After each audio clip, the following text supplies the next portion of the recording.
Board and Adjustment and Appeals meeting to order. This is the meeting of May 17, 2021. Before we get started, I'd like to introduce our board to you. At the far end is John Avant. We have Dick Snyder, I'm Anil Vera, Kathy Slagle, and David Martin is at the end. So I appreciate it. Our first order of business is approval of the minutes for April 19, 2021.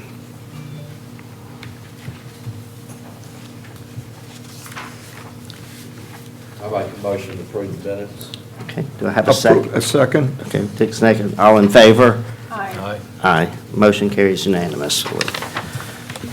Our first order of business is BOA 21.07. It's a public hearing to consider the request of the Fairhope Public Utilities for a special exception to allow a public utility for the property located at 8300 Morphy Avenue. We'll have our staff give us an update on this, please. Do you have a written copy of it? I know we're supposed to copy this stuff, but I didn't get a chance to do it, and it's coming out very late. For me, my wife didn't give it to me till Saturday morning. Okay. And I know at least the three on this end asked for a printed copy. We'll be happy, just like last month. If you want a printed copy, just let us know. Yes, please. And we will get that for you. Yeah, and can we get it delivered like in the old days? I'm a little short-staffed right now, so we'll talk about that next month. Okay. Might have it ready for you for pickup, but for Then one or have two more somebody months. have somebody call so that I can come and get it ahead of time. Okay. I did not get a chance to go out and review this stuff. Okay. All right. Well, fine. we do have one case, and thank you, Mr. Chairman. This is a Board of Adjustment special exception request for a substation at 83 Morphy Avenue. This is from City of Fairhope. This, you'll recall a couple of previous examples of this. On the map on your left is our zoning map, and the subject property is highlighted in blue. Adjacent properties are R3 PGH, which is our deprecated zoning of garden homes, patio garden homes. And across the street is B4, commercial property. The property on the right is shown on the aerial photography. It is currently being used as a single-family home and has been for years.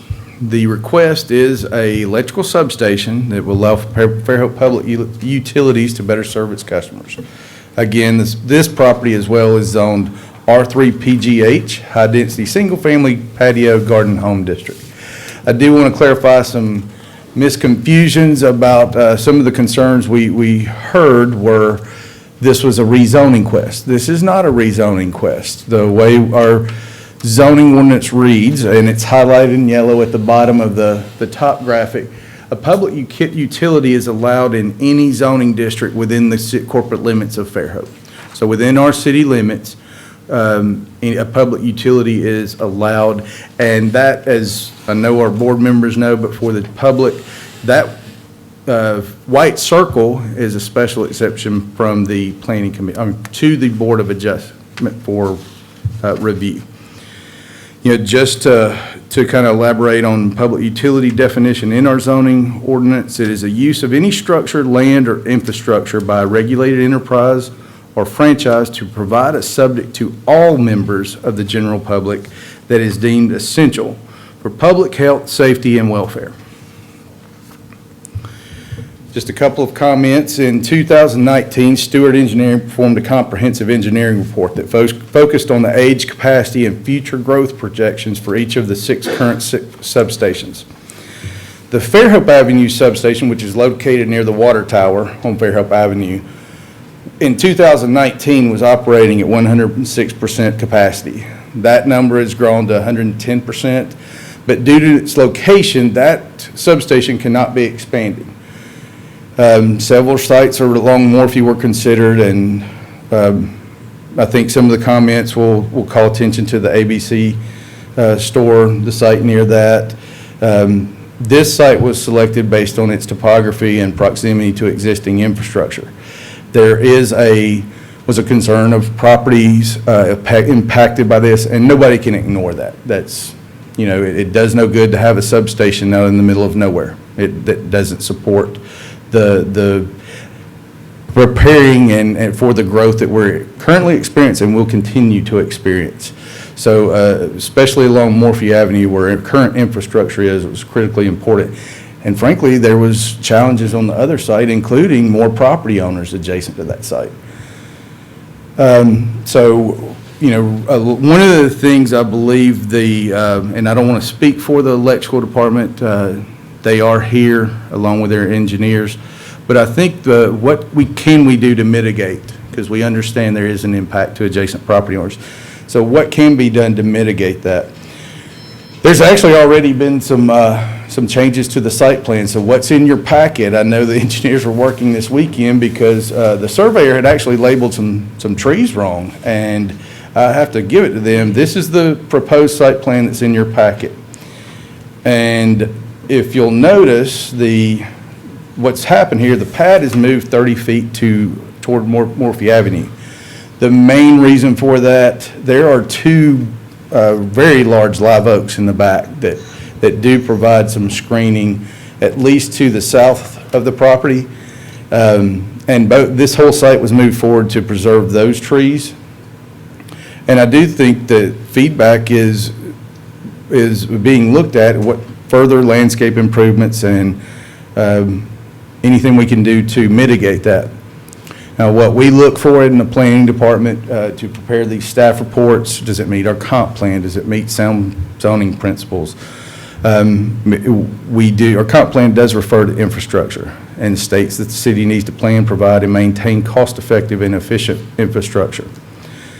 So this begun in 2019. You can see our new substation on Nichols Avenue, and that is required, and we'll probably see more improvements throughout town in the future.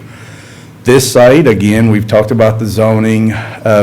There are 5 single-family residential homes adjacent to the property. Other sites that were looked at were closer to more. And the challenge we have in any planning is what do you do to mitigate? There's the public good, and then there's the people that are immediately impacted. And certainly infrastructure is, we look at what helps the most people. And we're at capacity on, and I think hitting some challenging times for our electrical department. The southern portion of the site does contain hydric soils. That's an indicator of potential wetlands. That doesn't mean there's wetlands there, but it is something we look at with any project, and they are performing currently a wetland delineation report.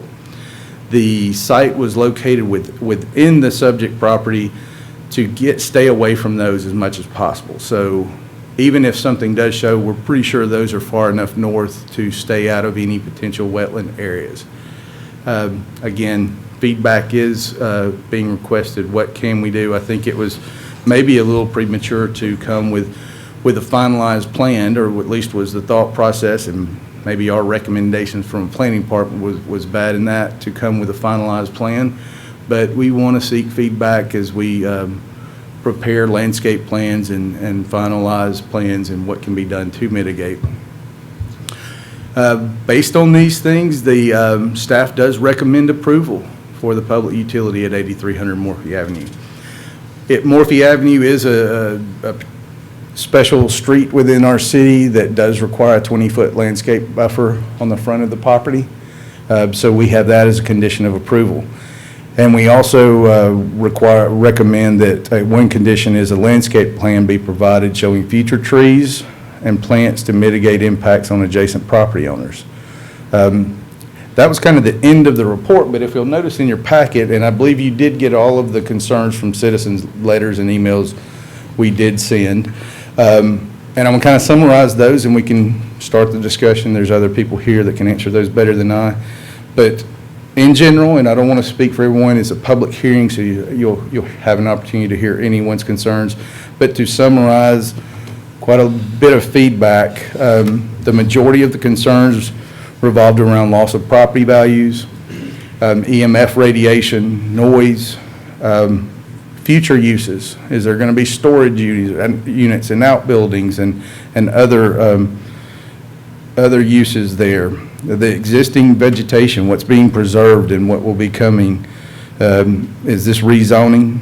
We don't support the rezoning. That is something that we've already discussed. Other alternate sites, the time frame, when is this getting done? And then looking for more commercial industrial areas. I'll kind of, some of these, the loss of property values is always a challenging one. With any development we look at, that is, you're balancing variables that you don't know the answer to. Because what happens to property values if we don't have electricity? There's so many options that you can compare there. EMF radiation, Stewart Engineering did provide, I think, thoughtful feedback within the packet, as well as the noise. There was both summarized and the full bit of information for those that want to look at the technical merits. Again, I think everybody understands the vegetation and what's there, preserve as much as possible and plant where needed. Time frame is one I can't answer, but I can, talk a little bit about that last one about look for more commercial and industrial areas. As most of you know, looking at this month in, month out, we don't have many industrial areas. And Nichols Avenue is right adjacent to the area we do have. So we've utilized that site. Commercial areas, the way this city has grown and historically, it's well over 100 years old, we cannot control where all the commercial area is right now, but what we do know is where we need the substations now. So that's the challenge we have, and sometimes those are tough challenges. And I think everybody involved understands those. So that's all I have. Jeremy Morgan, the interim superintendent for the electrical department, is here, as well as the engineer with Sawgrass, if y'all have any questions. I'd like to ask 2 questions. What is this weapons scan or whatever you're talking about? What is that? Was it weapons? Wetlands delineation? Oh, wetlands. I'm sorry, I thought you said weapons. Sorry, Mr. Chairman. It's just a mistaken accent. I'll try to get closer to the mic. It's that Central Alabama drawl, and I apologize. One other question. Yep. Nebraska Avenue, Nichols Avenue. Mm-hmm. Is that it's not completed yet, at least I don't think it is, because I still see a lot of people working Yes, sir. around it. That's correct. Okay. It might not be, you may not be able to answer it, but is it on budget and is it on time? And are we going to meet that? Yeah, sir, you're absolutely right. I can't even begin to answer that one. I'll ask the electric guy. Okay. Thank you. All right. I'd like clarification on the whole process beyond this evening. Okay. For instance, if it is approved, Mhm. I know there was a lot of concern in the letters about the zoning, that nobody had been notified about zoning, but is that the next step then to the planning and zoning? No, ma'am. Let me kind of show you here. And if it was a zoning, our notifications that we send out would be slightly different. But it's actually less than we do for this case. So this case requires us to notify anyone that has property within 300 foot of the boundary. This is not a rezoning request. This is just a use. But is that the next step then that might happen at the planning and zoning meeting? No, ma'am. They have, this is the step. So, This is the step. and our state law requires a review of this procedure. In some instances, that's Planning Commission. Planning Commission did adopt what you see on the screen, which provides the review to the Board of Adjustment. Okay. Yes, sir. Could you, if you don't mind, could you go pan back to the right site plan on this, Yeah, please? that's what I was- The, The actual- sorry, the site Size plan one. right there. Yeah, it's two of them. I just wanted to see which one. All right. Yes, sir. If you just keep it there. Mhm. All right. Okay. So the main difference in that is the detention pond? Kind of, and it is hard just because of it jumps a little bit. So for a point of reference, and I can't, does that show up on the Seems to me you screen? moved it to the north. Yeah. This front moved 30 feet, is that correct? 30 feet to the north, which is to the left of the page. So that accomplished a couple of things. Within the site plan, and what you'll see back here are all of the contours. That site on the backside was actually going to have to be elevated 11 feet. By moving that 30 feet, it did not require that elevation, so kind of I'll flip back and forth. And you'll see the oak trees back here were preserved, so the detention area kind of changed orientation, was rotated 90 degrees. From that area, it moves to I believe is that Nathaniel? There was a right-of-way there. It moves into that right-of-way.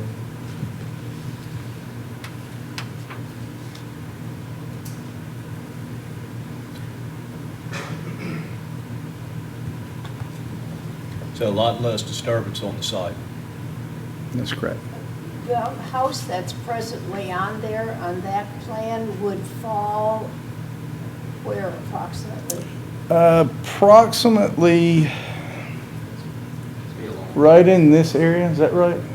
And then there's a small garage shelter that would fall about right here.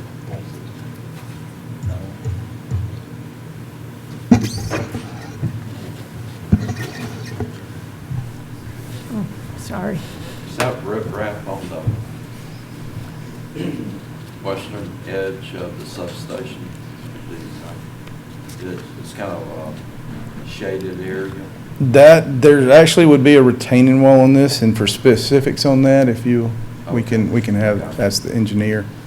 I don't know if you want to open the public hearing and get questions and then propose those to the engineer. Okay. This time, is the applicant with the city going to, has anything to add or say, Chairman? Yeah, we can. Okay. We can open this to the public portion if anybody would like to speak. I have for one it. more question, please, Hunter. Yes, sir. How far, I see the road and so on, but you didn't put in the other property lines of where the residential area is, or So if you that- did, I don't understand it. They're on the bottom. That line, Yeah, on there. This is here. Yeah, those are all, see all these lines here? Yeah. Those are lots, that's a lot, that's a lot. that's a Okay. lot. What That's a about lot on of this lot. side? No, That's a parcel, and that's a parcel, that's the property line here. But is this a property line too? Yes. Okay, what's going there? I have no idea. It's I mean, vacant well- land. It's blank and, Vacant land. if anybody wants to build there, they can do it, Correct. if they Well, own it, yes. obviously. and let me kind of, Okay. I'm going to flip back real quick before we open the public hearing and explain this a little better. The 5 single-family residential homes that are there currently that are referred to are the lots here that I'm pointing to on the screen. There is a piece of property here that is undeveloped. This horseshoe is the common area and detention area for Hawthorne Glen. So that is, you won't see future development of that. That's reserved for the detention and green space required of that subdivision. So, which, does help with create some of the buffers in a site you're looking for. So this picture just has one house, but there's. That's but there's- correct. But that's an old picture. there. Yes, sir. Okay. We just do not have that was the newest aerial photography we have. Right there on Scarlet. And it's hard to see those lots here. They're easier to see on the map on the left where those are. So those And are the also ones. down south of Scarlet Avenue, those are homes, those are Absolutely. homes. Yes. The Hawthorne Glen is kind of to the west and south of this site for the most part.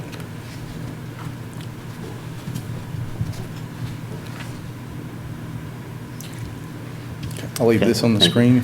Okay, we'll open it to the public portion, and if you come up, if you'll please state your name for us, for the records. Good evening. My name is Andrew King. My wife Rebecca and I are here. We live at 539 Salem. And I'm going to do my best to stay as unemotional as I can about this and how this whole process was handled and how the city of Fairhope, Alabama has treated its citizens. It's very disappointing to me, and I'll try not to be emotional. I'll try to be as quick as possible. I know there's a lot of other people that want to talk to.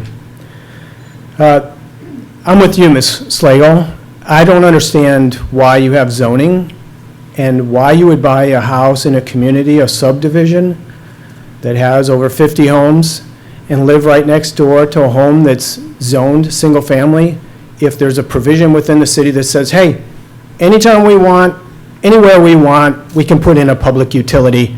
And I'm sorry, sir, what was your name? Mr. Simmons basically said, well, for these 5 homes, it's just too bad for you guys, too bad. Those aerial pictures that you saw, those are 4 years old. You tell me that the city of Fairhope can't come up with a satellite picture that's relevant. They could have asked anyone in our subdivision to provide a map of what our city, or what our subdivision looks like. There are at least 9 other homes in that picture. They're not represented here. Probably close to $3 million worth of property value that are sitting either across the street or next to that property. The city notified people 300 feet. Well, my property sits adjacent to that. My lot is 152 feet long. 75 feet across the street is another group of homes that didn't get the letters. So as I go through what I want to talk about, my concern and my fear and my disappointment is that the city has tried to really push this through with getting as little feedback and as little representation from the community as possible in order to get this done. So, the city's been talking about this for at least 2 years, the need for this substation. When I asked about this 2 years ago, they told me that the ABC store and the parking lot across the street of Morphe was the ideal location for them. We had concerns about that because it's close and nobody wants to drive down the street and see that. But it made sense to me because it's in a relatively commercial area. It's an ABC liquor store. It's right next door to a garage where they work on cars. It's adjacent to the parking lot for the Goodwill store and the Winn-Dixie there. So it seemed like if this had to be done, that probably would be a good place to do that. So we inquired about this for the last 2 years. We were told that we'd get notified when the city decided to make that move and make it happen if we wanted to give some feedback. Never heard anything back from the city until we heard through this process around about the 1st of April, the city went in and purchased private land, single-family residential land with the intent of putting in a substation, an electrical substation. And I assume at that time they presumed that they would just be able to get this group here to rubber stamp it and say approved without having to deal with the public's input on that. Oh, it's only 5 homes. Well, there's 50 homes in my subdivision, 50 of them. And all of them are going to be impacted by this, what happens here tonight. So as we go forward, we got a letter on May 8th stating that the city had intent to use that property as a substation. They gave us 4.5 days to give input, ask questions and give input. 4.5 days. We got the letter on Saturday. The letter had to be in, our input had to be in by Friday at noon. Okay, so that's a life-changing event. My wife and I spent our life savings to retire here.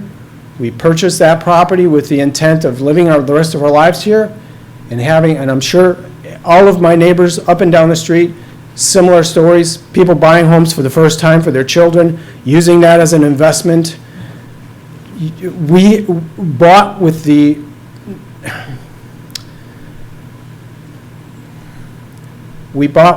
knowledge and the understanding that our subdivision would be forever a subdivision, not the backyard of a utility, a public utility, a substation.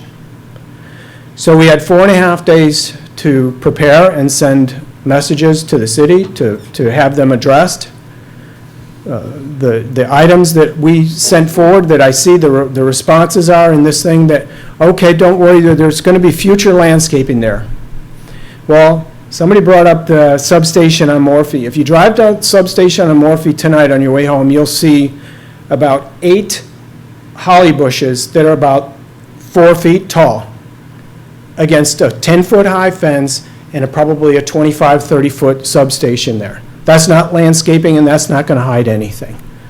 We can't expect that something of that magnitude is going to be in our community, in our backyards, and not have an impact on us for the rest of our lives. For the time that we remain here, that will have an impact on us forever. We understand that there's a need for a substation in this community. We were told that the other site, the ABC site, would need remediation that would be very expensive. Well, in April, the city went out and spent, I guess the number I've heard is $250,000 to purchase that property in back of us, that residential property. I don't know what the remediation cost is because I've never heard it. Nobody's ever told us what that cost would have been. But it seemed to us that it would have made more sense and it would have made less of an impact to put that substation across the street.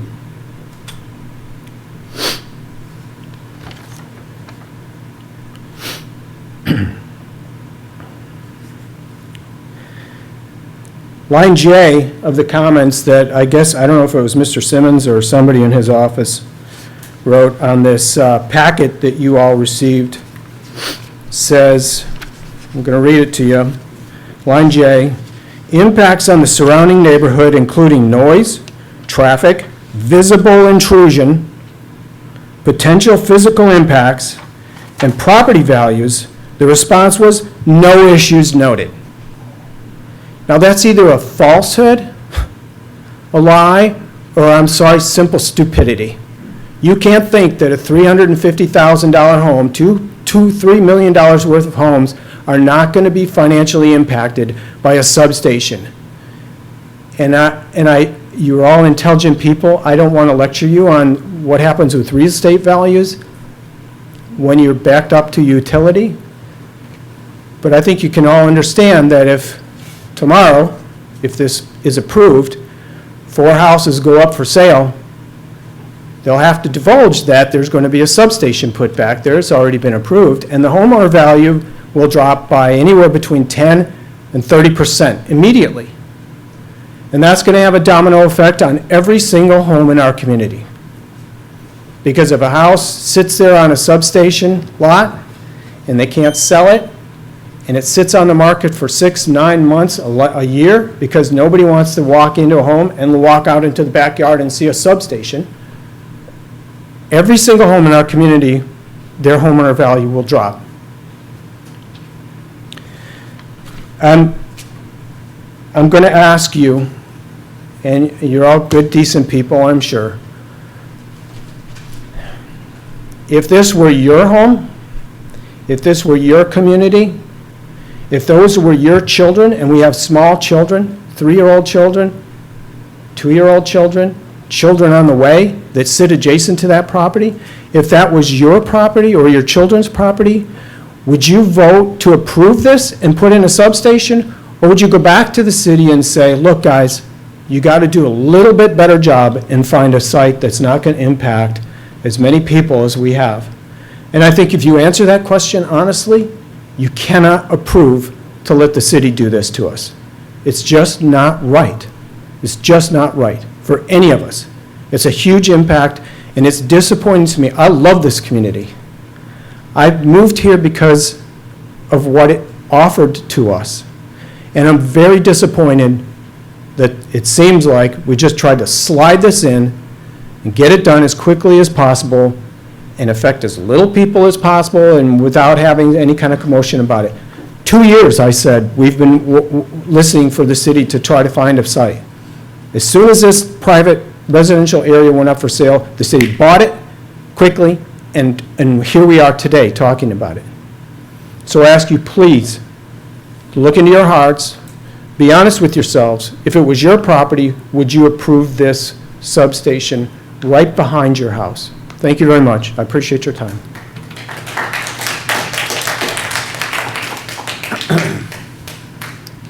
If you'll state your name for the record. please. Yes, sir. My name's Trey Canada. I live at 522 Salem Street.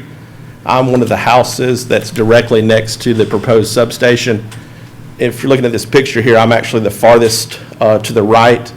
That curved area you see is a culvert that actually runs across my backyard. It's on my property. And so there's two houses there on the right side of Nathaniel. That's myself and my neighbor Nan, who's also here. So this proposed substation is going to be built directly behind my house. I would guess maybe 25 feet from my back door. 25 yards from my back door if I had to just guess. I have lots of concerns about this. First and foremost is the lack of transparency that I feel has occurred in this situation. We heard tonight about wetlands delineation. I do have a little bit of experience with that in my professional career, and it's my understanding from wetlands that you have to get a determination from the U.S. Army Corps of Engineers, and if their wetlands are found, then it prohibits the actions you can take on that property without getting a proper permit and doing remediation for that. And if you have wetlands and you disturb those wetlands without the proper documentation, without the proper permitting process, it can result in hefty fines. So at a minimum, I would think that you need to wait and make your decision before you get that until after the wetlands delineation comes back, saying whether or not there's going to be any issues with wetlands. And I think Mr. Simmons maybe could address that. And beyond that, I just have several questions that I feel have not been answered in this whole process. The first, it references a 6-foot tall retaining wall. What type of wall is that going to be? Is that going to be a concrete wall? Is that going to be a chain link fence? I mean, that obviously would be very important to know the details of that. Again, this is going to be 25 yards from my back door. I have concerns about any safety issues. I mean, I don't know if there are any safety issues. I wish somebody from the city could address that here tonight. I think we have somebody from the electric department, if they could address. There's been studies about living in close proximity to things like this. Also have questions about the power, the lines. Are these going to be distribution? I believe there's two different types of lines. Distribution, I'm blanking on the other type of line. I don't know what types of lines are proposed to go in here. Are they going to be underground? Are both types of lines going to be underground? I think those are all questions that would be important for you guys to know before you made your decision. And obviously, I'm concerned about my property value, but more so than that, I'm concerned about these safety features and safety issues that this might have. I have a 15-month-old daughter. My wife is pregnant right now. I have another baby coming in October. I'm concerned about being 25 yards from an electrical substation. Obviously, when I bought this property, this was never occurred that this might go here. This is a single-family residence. I just assumed that's what it would always be. I think the property was under contract before it fell through, and that's how the city ended up getting the property. But we just always assumed this would be another single-family residence. So I'm just concerned, I guess, with the lack of transparency in this whole process. I think it's been rushed through. I asked y'all to delay voting on this. Let us get some more information, provide us more information, not to us, but to you guys, so you can know exactly what it is that you're deciding before you make your decision. And I hope that y'all will, like my neighbor just said, that you'll consider, what if this was in your backyard? All of you I know are Fairhope residents. That's why you're on this committee. You care about Fairhope, obviously, or you wouldn't volunteer your time to be on this board. And I hope you will take into consideration what all of myself and my other neighbors have to say here tonight, because we have a pretty good turnout. I'm pretty proud of my fellow neighbors that have showed up. I don't know how many are going to speak, but I hope you will take that into consideration. Consider if this was your house, if this was your neighborhood, how you would feel about having this property come in. with the lack of transparency. Now, if they can come in and answer these questions, they can give all the answers, prove it, do what you got to do. But I think you need more time, we need more answers, we need more information about this process before y'all go in and do this and make this decision. I hope will consider that, and we'll ask for more information before you make your decision. Thanks. Before we go on with more comments, can't we interrupt for, and ask the planning commissioner? Let's wait till after the public, in case you have other questions. Well, how many are going to come up? We'll be here all night. Well, we don't know. Is there anybody else from the public that would like to? Just write your questions down and we'll ask them at one time.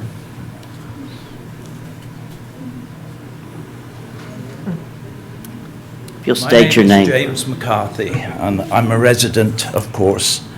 I'm I sorry, think- what's your name again? James McCarthy.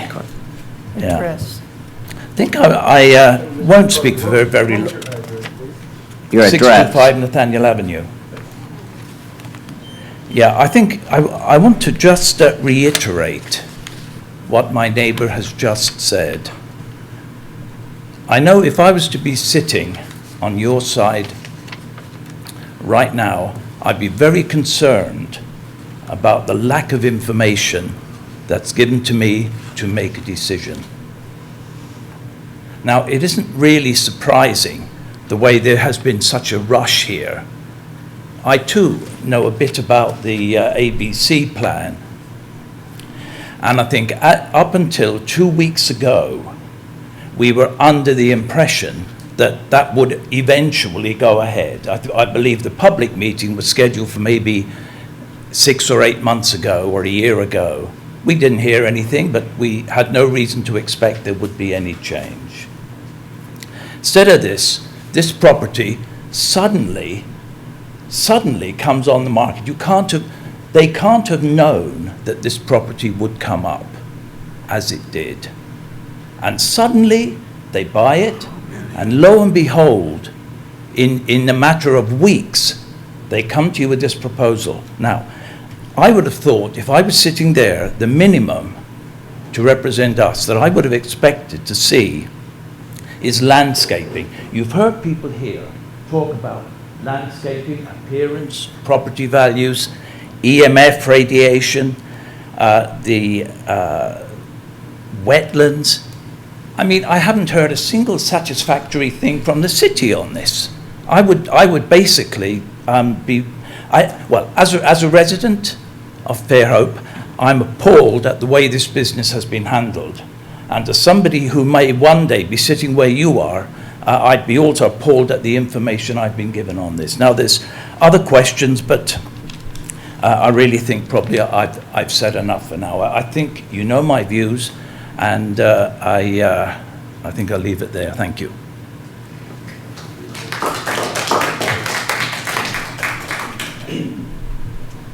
Is there anybody else from the public that would like to speak?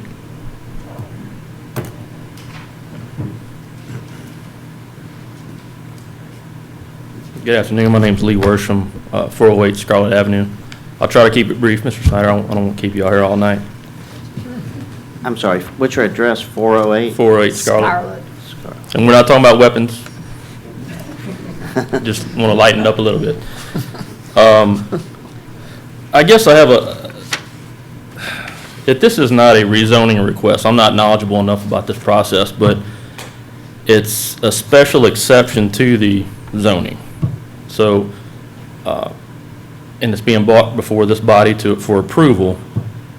I guess my first request in light of this is, I would hope in the future that this type of practice is kind of reviewed by this type of body and figure out this is the best way to move forward with such type of projects.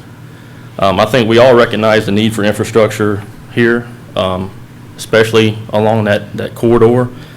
I think I echo the concerns of my neighbors here. I'm impacted on the south end, right across from the retention pond. Since the hurricane, I can see through the vegetation there. I can see the old house that was there. pretty much in the section that would be the main infrastructure that would go in. I echo the concerns that my neighbors had with safety and property values and such.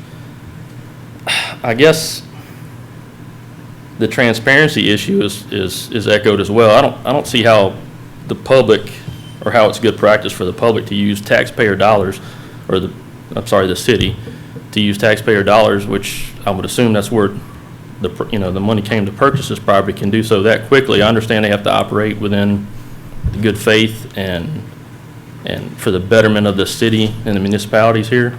But that happened pretty fast, and I would think that if you're going to have a plan that's going to need an exception, as we're calling it here, to the zoning, that you would have that approved before you purchase such property.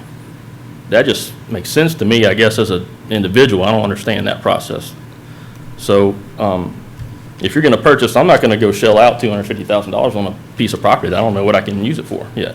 I have a plan, I'd like to use it for that, but I just read an article today about a Supreme Court case where I think Mr. Burrell said y'all prevailed the city prevailed, that the developer wanted to build this big subdivision in wetlands, and the city fought against it, and that developer bought that property with the expressed intention on building that huge development, and obviously the powers that be decided they didn't want that to happen. But, so he took that risk as a private individual. Well, the city is taking that risk with our dollars. Now, I could be wrong in this process, or y'all can educate me on how it works, but you're spending $250,000 or whatever it was on a piece of property for an expressed intent that you don't even know if you can do it yet. They are, and they're bringing it before you for approval. And I again echo the sentiments of my neighbors on this. Was purchased in April, in mid-April maybe. I don't know if it's closed, I guess it has, and then we all of a sudden have a really quick project. I don't know if they just took the project, from one place and put it to the other, but what happened with the other location? How long did that take, the timeline? Was there challenges to that delayed it, and that's why we're here? Otherwise, we could have probably already had some groundbreaking on that other location. This would be a moot point. I guess I would close up with asking that, I'm kind of spitballing and rapid firing these questions, but hopefully it can be reviewed and some of those things taken into consideration and looked at. But I guess in the immediate, I would urge this body to not approve this exception at this time and look into all the wetlands issues that were mentioned, any other potential sites that could be substituted than this site. There's, I don't know, I think a substation down Fairhope Avenue that another colleague or neighbor mentioned that looked like it could be expanded possibly. Is there any other alternatives, in other words, than this? Does it have to be decided right now? That's all I have. I appreciate your time and your consideration, and again, echo, I urge you to, at a minimum, table this until those questions can be answered, and we can come back and revisit and have a further discussion. Thank you.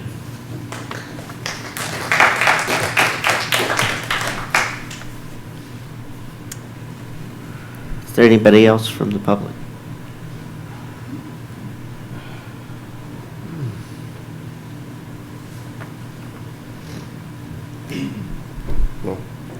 My name's Kent White. My wife and I live at 535 Salem Street.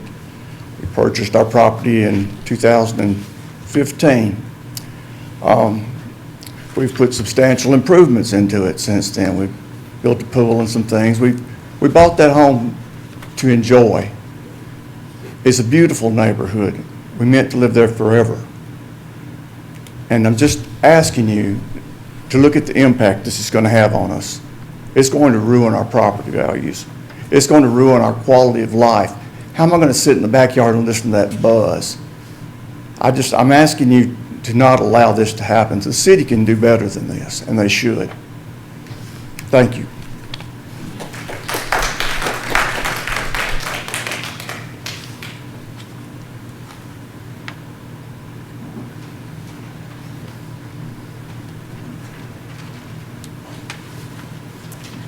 Laura Wimmer, 531 Salem Street. As Trey talked about, I'm one of the mothers of the young children. I have a 10-month-old with my husband, Chris. And just one point that my neighbors haven't brought up is the importance of that green space in our neighborhood. They discounted that horseshoe area back behind it as an area that doesn't have homes on it, but I just want to express how important that is to our neighborhood, because that's where I take my son to play and walk around, and that's where all the neighborhood kids ride their bikes, and so that area is still important even though there is no monetary value on it. Thank you.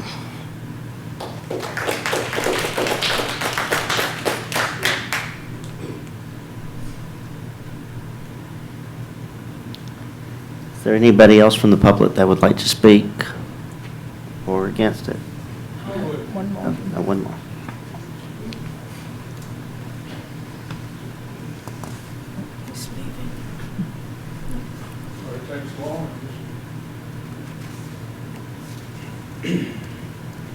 My name is Ed Colvin. I live at 238 Hawthorne Circle. I'm about as far as you can get from the substation and still be in our community. Tony's Towing is my neighbor. But I stand with my fellow neighbors here. I think the lack of transparency is appalling. This city is a wonderful city. It has good leadership. But these leaders need to step up and let's do this thing right. Don't leave us in a lurch. Help us out here. Thank you.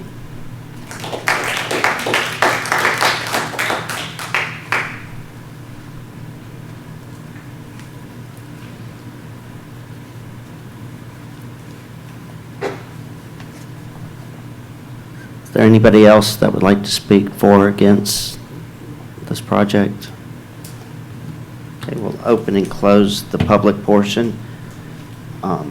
Is there any rebuttal or comments from the city about some of the questions? Okay. I think I've got a list of some of the concerns we've heard, and I can address some. We might have to ask our engineer or electric superintendent to clarify some of the questions. A wetland on site, if there is one, does require a 30-foot buffer, and you can't touch anything within that area. Based on the topography, you know, it's very unlikely that where this is sited will be anywhere within that buffer. But there is that chance, and if it comes up, then this will have to be looked at, rearranged on site. So there is some practicality on what shows as hydric soils as an indicator. That doesn't mean there's a wetland on the site, but this, as shown, is out of that indicator zone of hydric soils.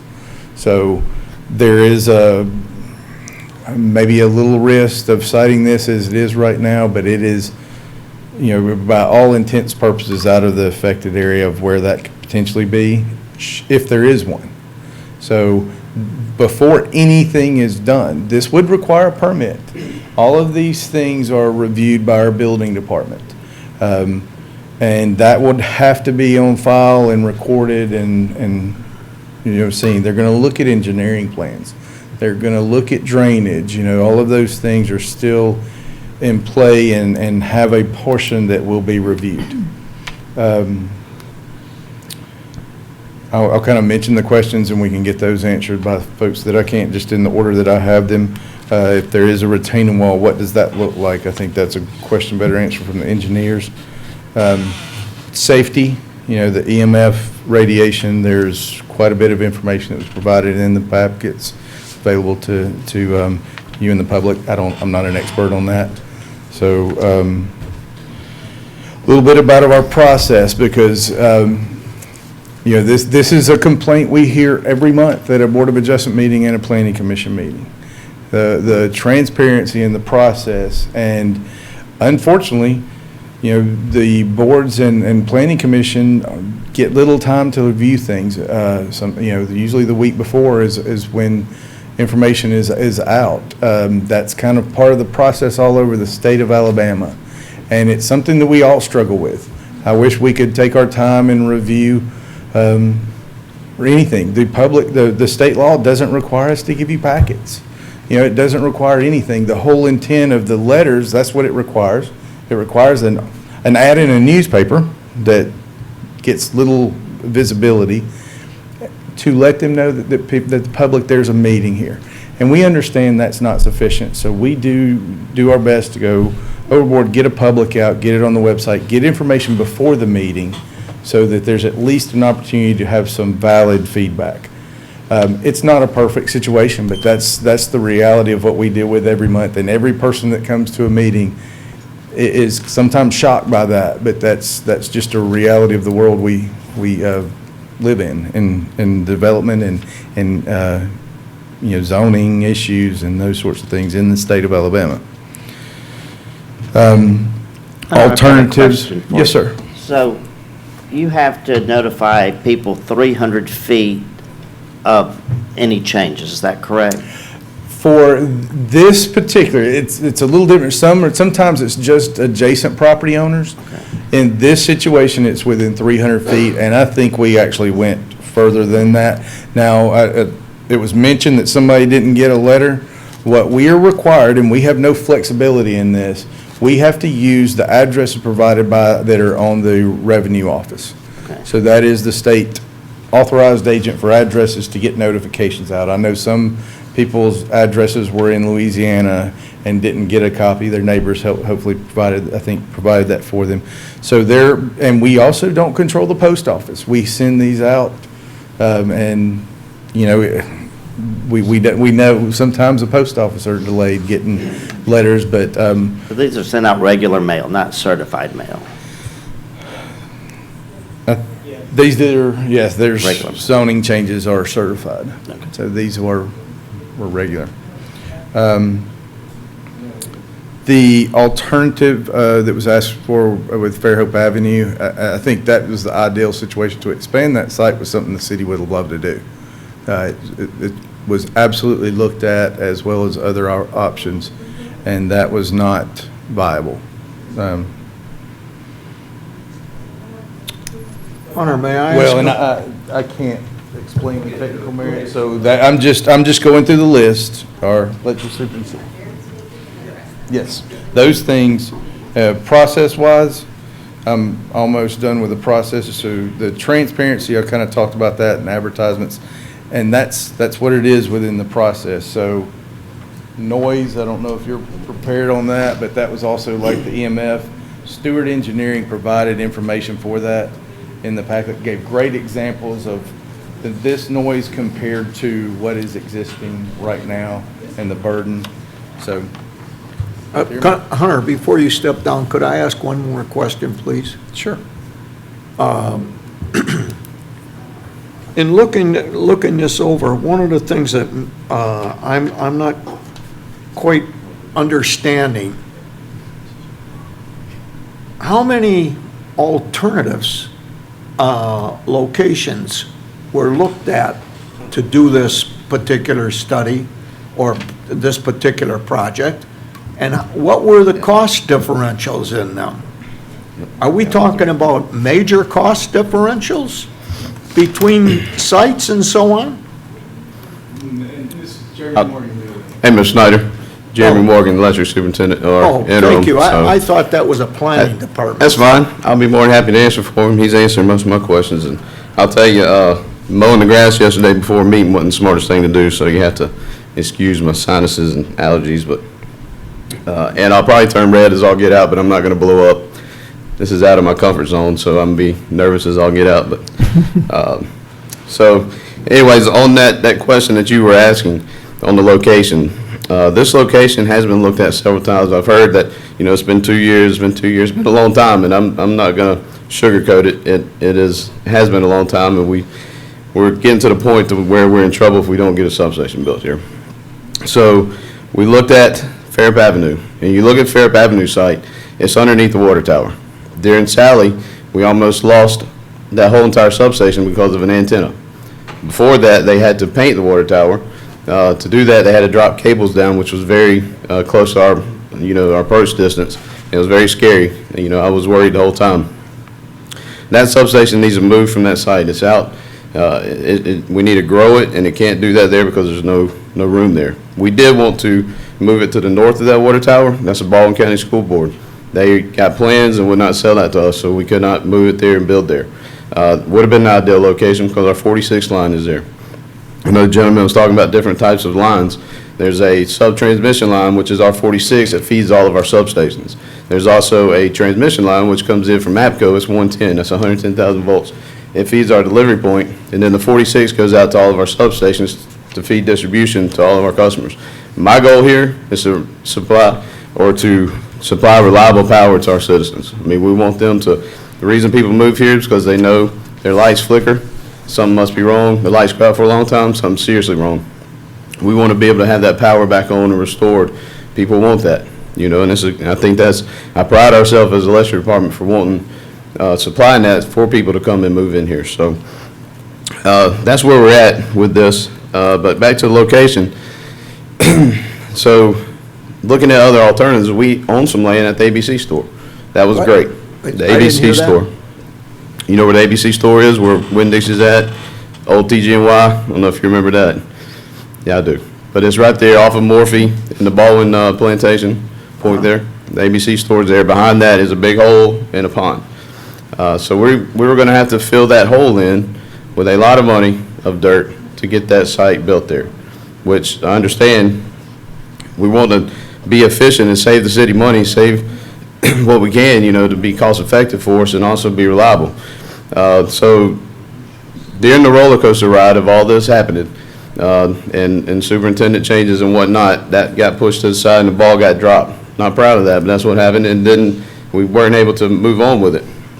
And I'll let Mayor and Jack talk about the next step to this property and what happened to be able to allow us to do this.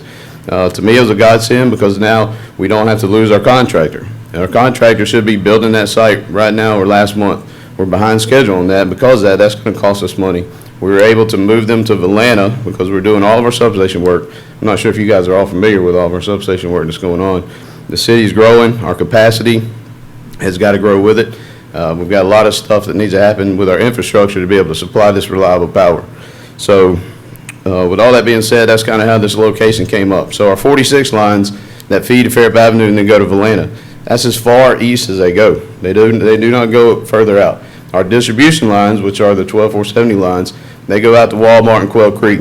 This isn't just affecting Hawthorne Glen area. This will be affecting Quail Creek area, Walmart. I don't know how many people shop at Walmart and live in Quail Creek, but there's hundreds, not thousands, of customers out there. With this new substation, it's going to help beef that up so that those people can be more reliable out there too. We don't have 46 lines that go that far out, and we're bound by our territorial law to expand that. So we have to find a spot geographically that'll fit in, you know, where we can stick it to build a station to help, you know, supply that reliable power. Well, then my question is, when these people go out and buy the farms and everything, is there evaluations on that, on how the substation's gonna fit?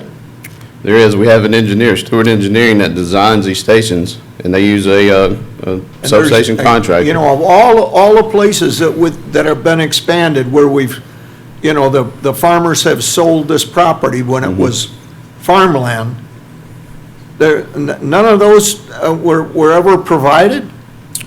They're not going to be able to be provided for us because of where our 46 is at, where our transmission, our sub-transmission lines. I didn't understand that. So I'd have to have a map and draw you a picture and show you where the location that we can put a substation is. That stuff is outside of our territory. Should have it here. We should have. Money for the ABC side. Oh, I'm sorry. Spent $250,000. All right, so I'm gonna let him talk about it. I'm gonna move on to, and believe me, I've lived here my entire life. I love City of Fairhope. I love these people, and I'm proud that they're here. I've been doing substation work for 23 years and being around them, and that hum, it's gonna be annoying, but to me, that hum is something that makes power. You know, it's a beautiful sound to me. So, By the way, I love the I've- city too. And I've asked my wife last night, because I knew this, I was like, so what if they put a substation right behind our house here? Well, she said it was a seller's market, and I was like, that wasn't the answer I was looking Jeremy, I for. have a question. Are they going to close the Fairhope Avenue substation, or that will remain? I actually had that conversation with the engineer and with my assistant. We had two options for that. One, to make it a training facility for our line workers to go in and utilize that to learn how to open, close substation, what to do with regulators. But I think it'd actually be more beneficial if we left that there to help beef up the power out to Walmart on that circuit. Okay. If we did that, then it would relieve some of the power within the city residential area. And this substation that y'all are proposing to build, is there room for expansion on that, or are we going to have the same conversation No. in 10 years for another area? We're not going to be having that conversation for sure. You see there's 2 transformers here. Only 1 transformer is going to be going in there, Okay. not 2. So it'd be the one on the furthest away from the house on the east side. It will have room for a second one. For future? Yes, sir. For future. Hey, Yes, Jeremy, sir. quick Yes, sir. question. You were talking about the noise on these transformers. How far out do you have to be to hear that noise, that humming? So I'm not an engineer by any means. Yeah, but Jack's got this. That is correct. Well, I'm And then just you got curious, I 40 mean, what the meters and all difference that. is between the ABC site and this site, how far it would go? From 1 to 6 feet away, it's 63 decibels. I bought a new dishwasher last year, and I wanted to get a quiet one, that was 56 decibels.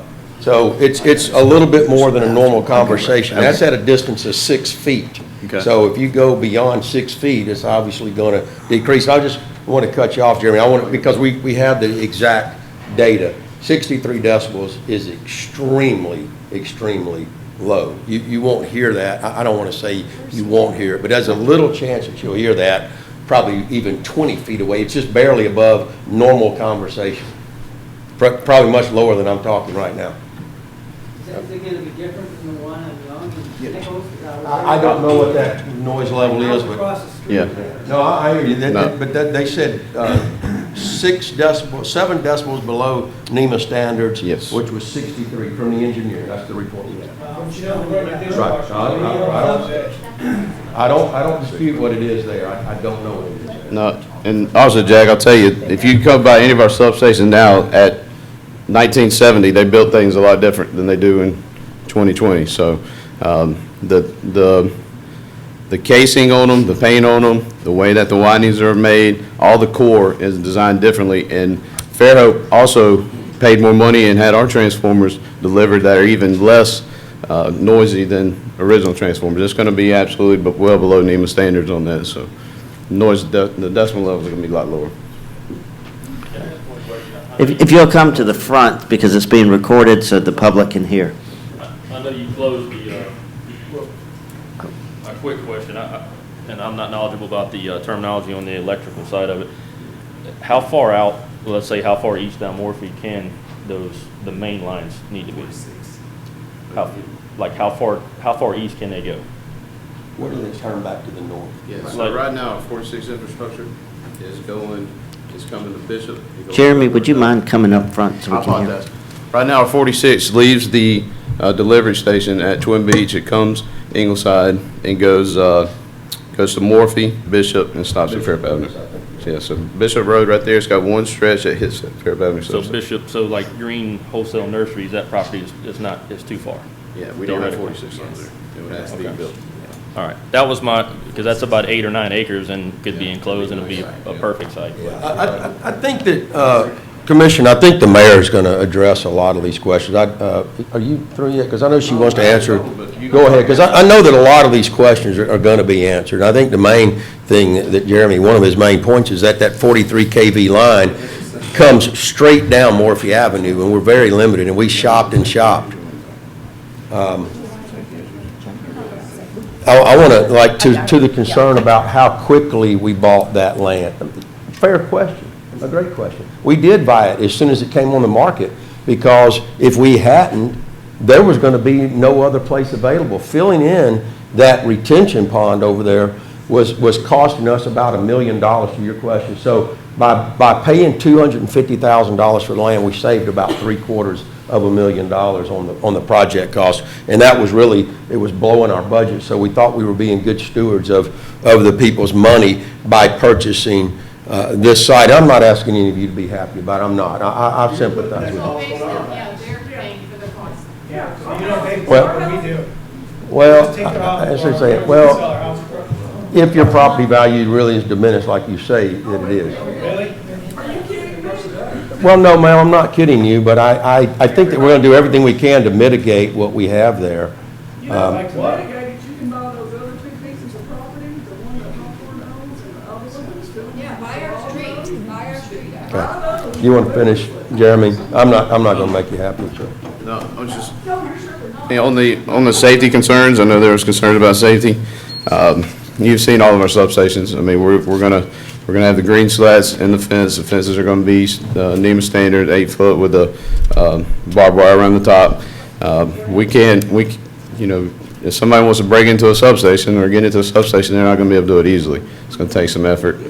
We're gonna meet all those standards on the safety. Yeah, that's pretty much. Jeremy, I have. Yes, sir. The actual substation's gonna be on the eastern side of the site. No, so we're discussing how our engineers drew that substation up for 200 by 200. They had to re-engineer But this you to fit have into there. It's the expansion on the western side. Oh, the transformer that we bought is gonna be on that east side. The bay that you're seeing there is just future use if needed. If needed. My Right. question is it anticipated that it needs, Well, if you it's looked at, needed in the future? the growth rate in 2040. Yeah, but y'all's growth rates Yeah. only can go so far because of all the That's right. EPC And the thing is that utilities people think that all the time. It's nothing about growing out. They're knocking down these 60 amp, 100 amp homes and building these 200, 400, 600 homes. That's where your ampacity is and the growth is. Well, let me ask you another question. Mhm. I don't know anything about electricity. Yeah. But is there any way you can elongate those two stations on the eastern side rather than have a box? No, sir, because of the way that you have to look at the distribution in there and the bus work, you've got to have the right approach distances and everything and the. No, but Standards. if you took that same station on the western side, Mhm. you shove everything to the north, you couldn't put another one behind and have it elongated? There's No, way to do that. no, sir.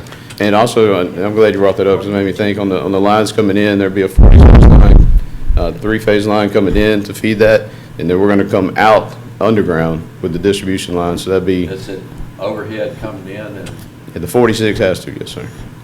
It'll be coming in, feed that bus work, and then all of your distribution is gonna be coming out, going under Morphe and back up the pole. Clear. is your civil engineer here? He is not. Civil, yeah, that'll be, yeah, James. Jeremy, one Anyhow, question. when y'all have. Yes, ma'am. What is the height of these, the total height with the I didn't look tops at of it. the wires? No, I want to say the 46 that's coming in, as you know, and I do this with our kids and in classes and whatnot, you want to keep electricity as far away from ground as possible. So on that 46, it's going to be coming in at probably off of a 40-foot pole at an angle down into the substation. And I don't know that exact number of that bus work, I'd have to give it to you, but I'd say 15, 20 foot maybe on the top part. Yeah. How tall is the fence? Fence is 8 foot tall. Around the substation? Yeah, around the sun, 8 foot. And I know I'm hearing concerns about all this. I promise you, the mayor and I hadn't talked about this with her, but I promise you, whatever type of aesthetics, because I know this is aesthetically pleasing town, is that we would do that, whatever around it we need to do. Yeah. I got a question for the civil engineer. Yeah, Jay. Jay Robertson with Sawgrass Consulting. Hey, Jay. My question is, you got a retaining wall pretty much around this whole site, and it appears on the western side that your retaining wall looks like about 10 or 15 feet off the edge of the actual substation surface.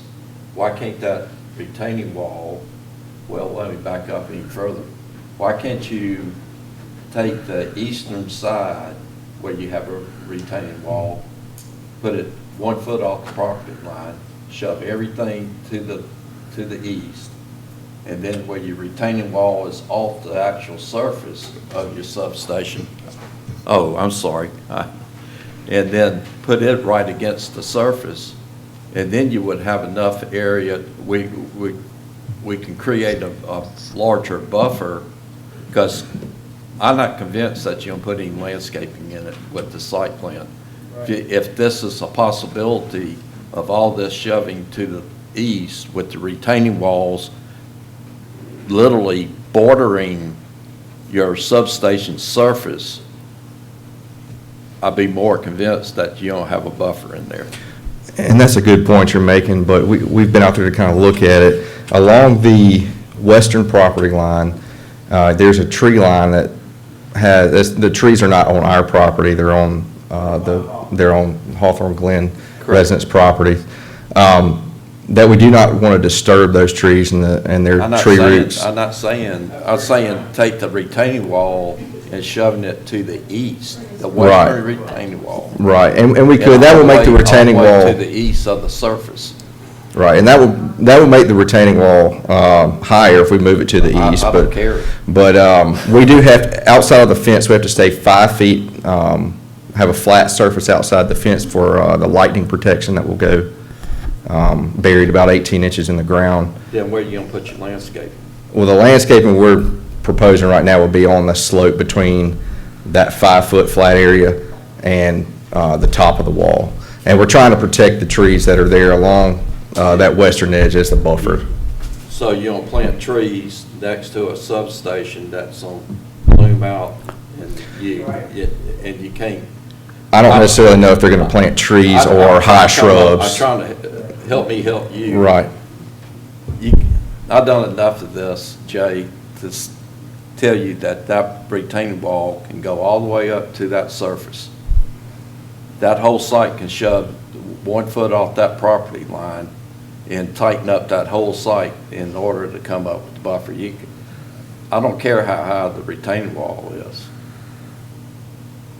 Right now, what I'm looking at, there's no way you don't have a buffer in there with that retaining wall. We're happy to look at that, and if we need to move the wall back to the east, we can. And another thing is that, just be honest, to say that a landscape plan is going to be provided without us looking at it, because right now, I'm doubtful that a landscape plan can be had unless these changes. I know you can look at it, but in order for, before I can vote on it, I got to be assured that we're promoting a buffer, a landscape buffer, but I don't see any place where you can put a landscape. In all honesty, we're trying to keep the height of the wall down, not from really a cost standpoint, just from it sticking out and being that much more noticeable. I'd rather look at a wall and put trees in front of it than not have trees. And we can definitely do that. And we do have some options on the wall face type. So they want just a regular split face brick. There's some keystone. They also have some wire basket faces that blend in naturally with the cover and can be vegetated. So there are some options that we have there. The other thing is, I heard Hunter about the wetland area, that the hydric soils, but if this was in a planning commission with the subdivision, we would be required to have that verified and delineated. And they're doing that this week, and then we'll have that. We'll have that letter. The buffer requirement of 30 or 50 feet, whatever it is, I mean, that's going to come into play. And I mean, there's information that needs. I'm not trying to be hard and difficult. No, I understand. But these people came up with a lot of good questions, and sure. And I understand the need for it and the whole 9 yards, but there's not enough information here I'm comfortable with.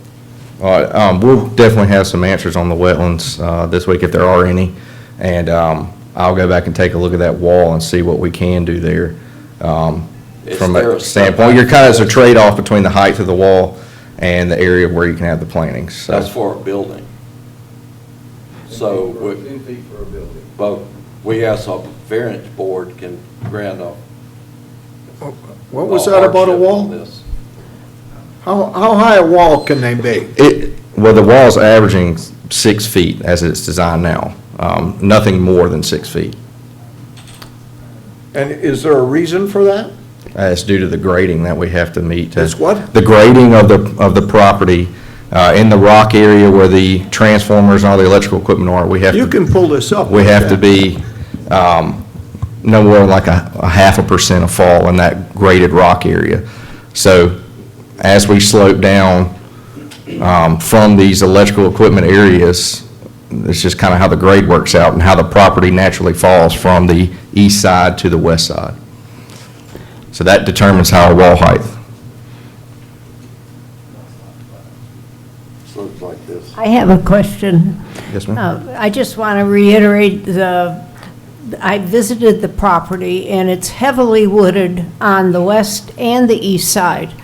And you're saying the west side is really belonging to the property owners? Some of those trees are on their property, and some of them are right on the property line. We want to leave those trees there and not impact those trees.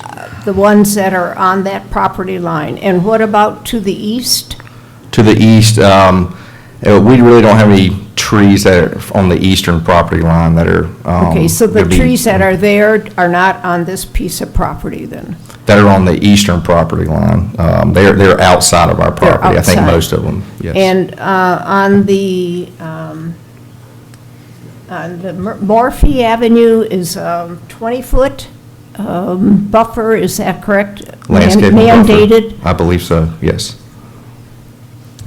Okay. Are those, Jay, are those just large oak trees, and this shows on the site plan the overstory of the oak Yes, trees? there's, on this property, there's a 48-inch live oak. Just to the east is a 60-inch, and then on our property on the south side is a 72-inch, I believe. And we're wanting to keep all those as well. It'll be a great buffer on the southern portion as well.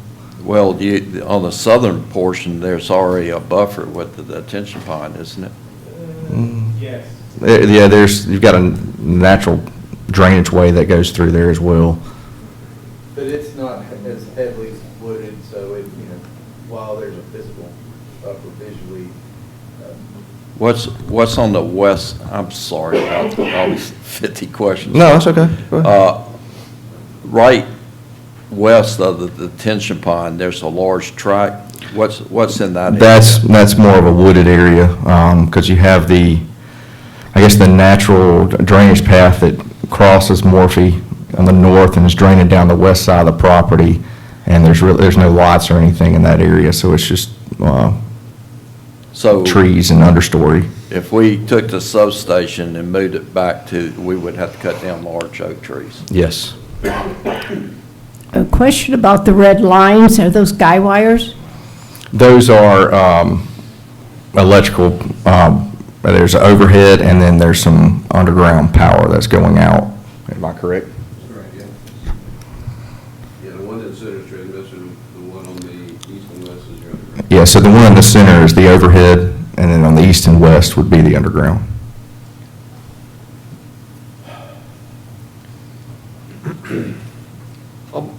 What kind of pressure is there to get this done?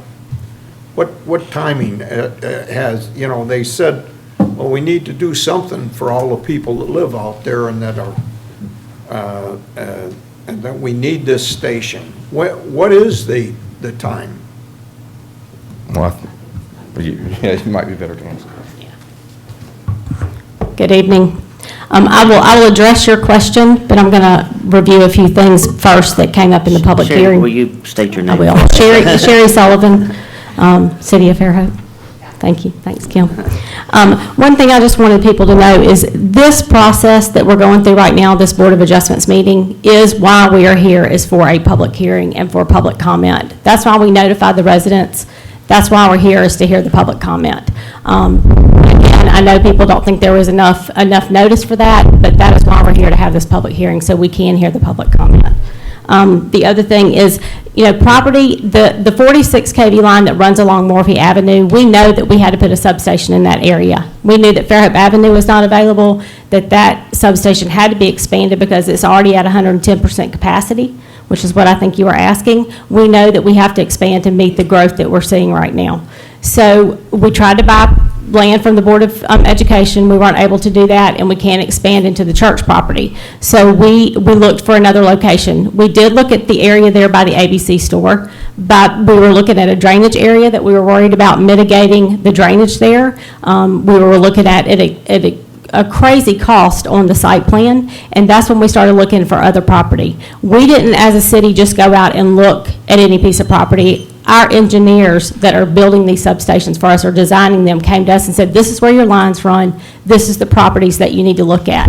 There are other properties on Morphe that we could have looked at. We exhausted every option. When this one went on the market, we knew that we had to jump on it and that we had to purchase it. Even if it gets denied, we know that we could probably turn around and sell this piece of property probably for more than we paid for it. But we knew that we had to move for another piece of property because we know sitting right here today that that piece of property behind the ABC store is not the best location for this substation. And I feel like, we were getting some pushback from the neighborhood, even building it there. So I feel like there's not going to be a good location on Morphe.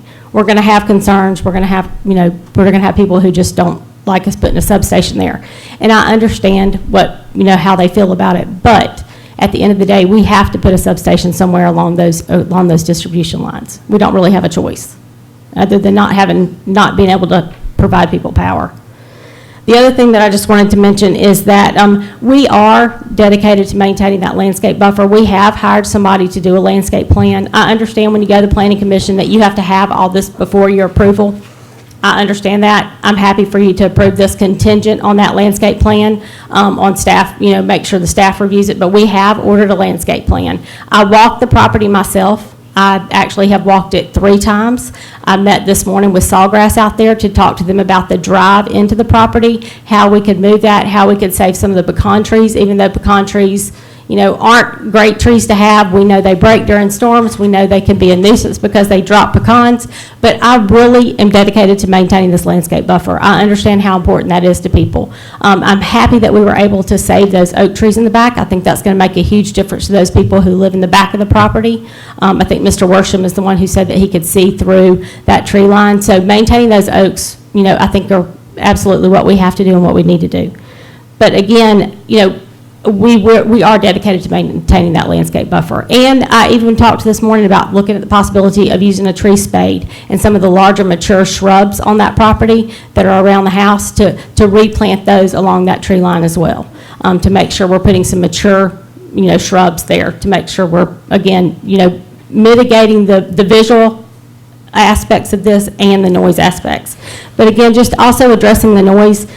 Again, according to the engineer, you are not going to hear much from this. This is the decibel level they have given is nothing more than household conversation. So, and again, they're going to be much more than 6 feet away, which is what he based his findings on, was 6 feet from those transformers.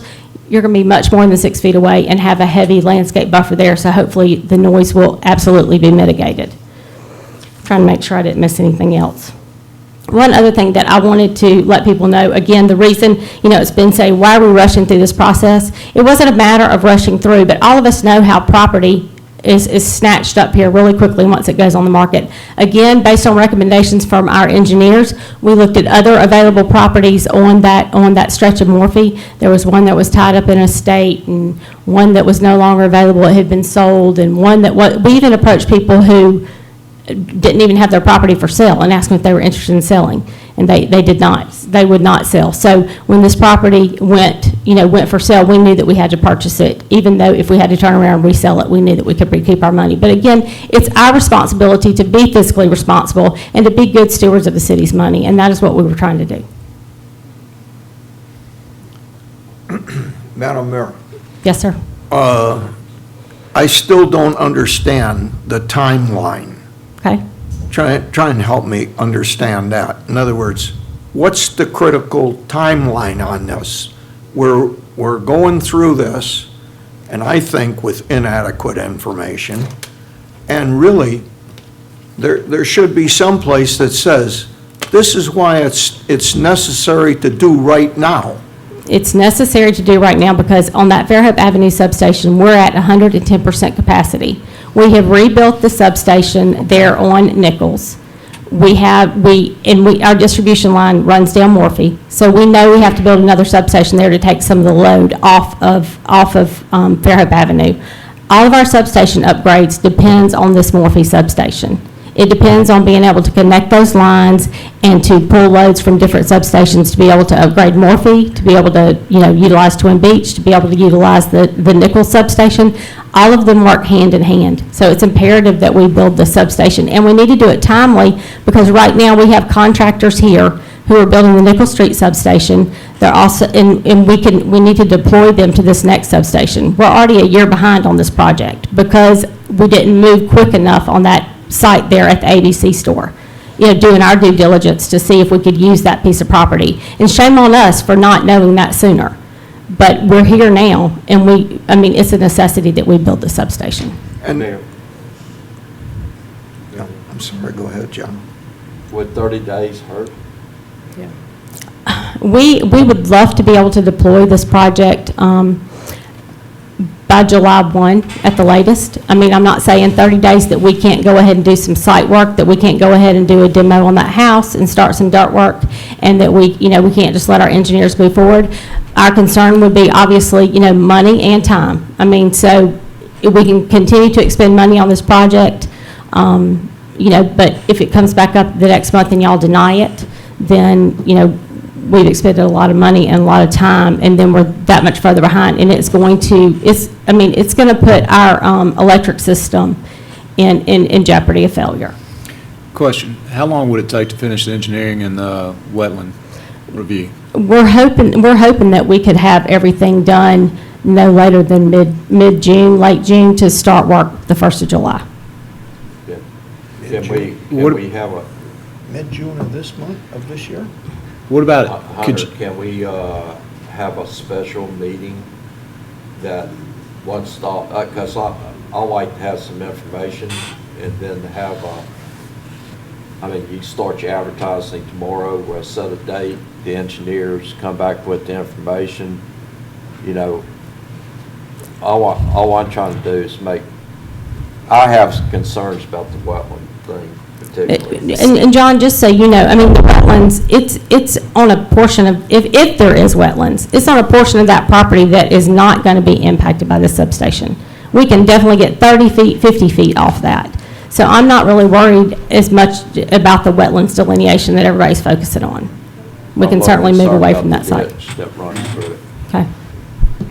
If that's not wetlands. but I guess to add to what John's saying is if in 2 weeks we could have a special meeting, come back, kind of look at the landscape and everything, let everybody kind of get comfortable with what's going on, don't feel like it's just been pushed through. Okay. And then that may help you in the long run, still being able to stay on track to get that done for your contractor. And I have no problem with that. If y'all wanted 2 weeks, we'll come back with a landscape plan. But I would like to go ahead, and if there's any questions specifically that you want answered other than wetlands, other than landscape plan, let us know that now so we can make sure that we have that information to you, because we will need a decision then. I have a list. Okay. And you'll give that to Hunter? Well, I like to make it we'll have to make a motion to table it, make a motion as part of the table, Okay. the questions. I have mine, and the other ones may have some. And just forgive me for just a second, this is something that I will go know is if Emily was here, would be able to answer the advertisement. I have to actually look that note up, so All right. bear with me just a second, let me make sure that we can make an advertisement to have that in before the next meeting. All we're trying to do is feeders. Can you ask some of those questions publicly that you Yeah, said? he's going to in his motion to table it, yeah. That's what he said. Would it be possible to put a list of questions together and get individual answers on each one of them? Sure, we can do that for you. And submit it to us before we have our emergency meeting or whatever we want to do? Yeah, we'd be happy to answer any of those questions. One thing I just want to make sure everybody knows, and including, the board that's here, but also the general public, is that, we don't take this lightly. We know that, we knew this was not going to be a popular decision. But we are, again, in a position where we have to put a substation on Morphe somewhere. We know there are residential areas all along that piece of property. I wish that 10 years ago, we would have known this, and we would have purchased a piece of property, and we would have been able to disclose that. Unfortunately, we did not. But it's not because we don't care about property values, we don't care about the subdivision. Council President Burrell's here, Corey Martin's here, council member, and we have walked that property together. Corey and I were out there again this morning, walking that property. We don't take this decision lightly, but it is necessary, and I just want people to know that. How long from the time the process starts in the building till at least the east side part is finished and operational? It will be close to a year. Isn't that correct, Darryl? Yeah, close to a year. And one last question. When we go ahead and start expanding the city or allowing more and more people to come in that are maybe adjacent to us and so on, is that stuff all evaluated with regard to the impact it's going to have?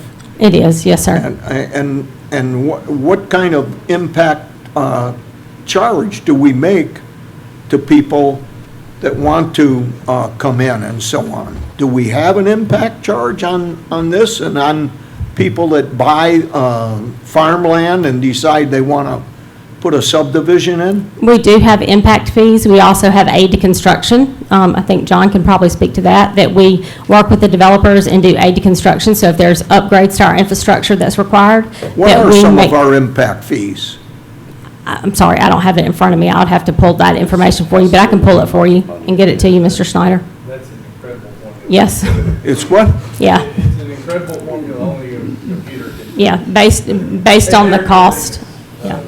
Well, maybe we ought to at least disseminate some of that information to some of our people. Yeah, we'd be happy to get that to And I you think if it'd you'd put a lot like of people's it. mind at rest. Thank you. Just to kind of add on to that, a lot of the development we're seeing is outside of our electric footprint. So whereas water and sewer, we go outside of even our corporate limits, our electrical boundaries are defined. We run into Baldwin EMC on one area and Revere in the other. So the footprint for the electrical supply is not growing. It's what's happening within that existing boundary, as was mentioned earlier, when one house gets torn down and two is put in its place. Interesting. Or when an older 60 amp service is replaced by a 250. Those are the things that are causing the growth challenge. Yeah, it's more about capacity than it is the expansion of the footprint. One thing I did want to mention to you, Kathy, too, was on the east side of that property, you were asking about the property line. That drive that you went down, if you went down that property, that drive actually splits the property line. Oh, it does? Yes, ma'am. Once you drive down, probably I would say maybe about 200 feet, once you get to that point, that splits the property line. Okay. Okay. Thank you, Madam Mayor. I have a date, the earliest we can do that, but I'm confirming because we also have, that week is also Memorial Day, so planning commission has been rescheduled. I want to make sure we're not conflicting. I would suggest we stick to our regular next meeting in June. What's the June meeting date? June 9th is the earliest we could do a meeting. But 9th or 10th is, sorry, it's a little slow on my phone. Reschedule the planning commission. Probably for the 1st to the 3rd. Thursday the 3rd. June the 3rd. Oh, the first week of June would be Thursday, June the 3rd. So, because Memorial Day is the 31st. So you're probably going here. We actually, that week is clear. Yeah, so you'd be the 7th would be your planning commission meeting. Okay. So, Do the 9th or the 10th.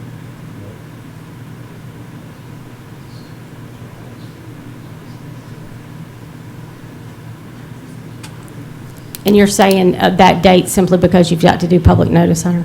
yes, we Okay. have to put an advertisement in the paper that has to run 15 days Okay. prior to. Okay. And that would allow us to do it. It's Wednesday's deadline, it'll run next Wednesday, and then 15 days after that. Okay. Okay.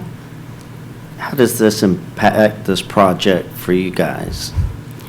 I know it slows it down. but- Again, I mean, we want to be able to, the crew that we have here now working on the Nichols Street substation, we want to be able to deploy them July 1, because if not, they're going to mobilize somewhere else, and we're going to lose them. And again, we are at a critical juncture with our electric system, so we need to be able to do this as quickly as we can. I would say we'll probably start some demolition, maybe start doing some site work, knowing that as we move forward, that might be costs that we just won't be able to recoup.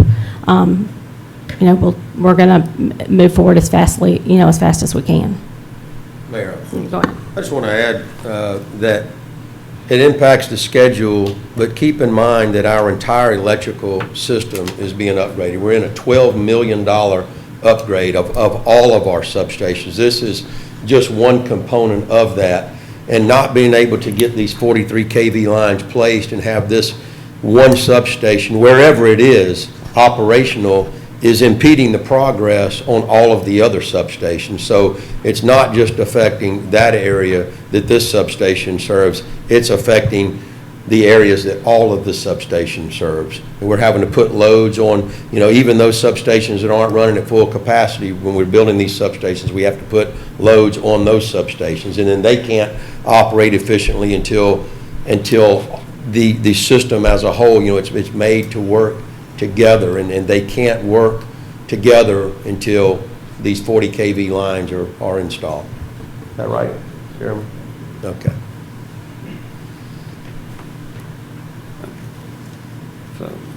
So, Mr. John, Chairman. one of the questions you had was the wetlands area.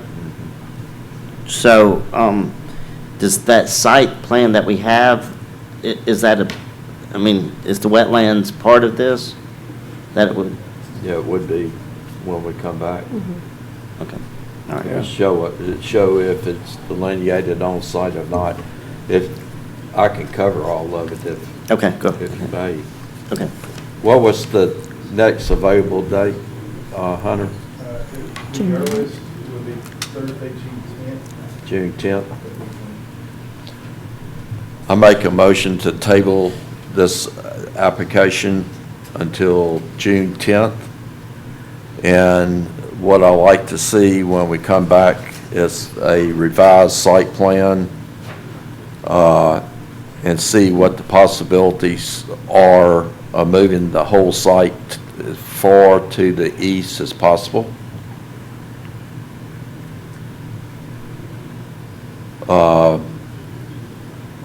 If possible, rearrange the retaining walls to create more buffer area. If not, and then also we'd like to see a landscape plan